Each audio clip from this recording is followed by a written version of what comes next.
علامہ ابن بطوطہ نے خود اپنے سفر نامے میں لکھا ہے، اس میں عجیب و غریب باتیں لکھی. کہا ایک جگہ میں ایک بادشاہ کے پاس بیٹھا ہوا تھا کہ کچھ لوگ آئے اور وہ لوگ ایسی جگہ کے رہنے والے تھے کہ وہاں سونے کے کان تھے، سونے کے کان.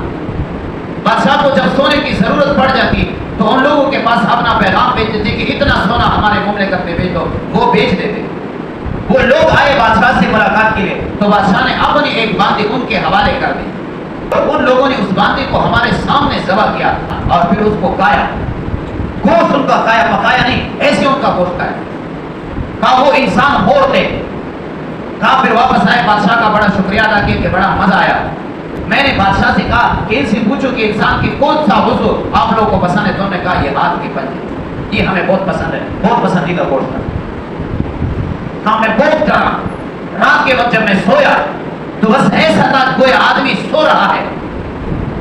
غنود کی میرے اوپر تاری تھی. اچانک مجھے ایک آدمی نے کہا کہ ابن بطوطہ آپ رات کے وقت سوتے ہوئے سورہ یاسین کو کیوں نہیں پڑھتے ہو؟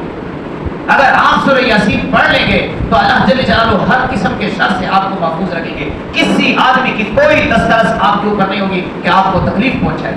کہتے ہیں علامہ ابن بطوطہ کہتے ہیں اس دن سے لے کر آج تک میں نے زندگی بھر کبھی سویا نہیں ہوں جب تک میں نے سورہ یاسین پڑھا نہیں. ہر رات سورہ یاسین پڑھتا سوتا ہوں.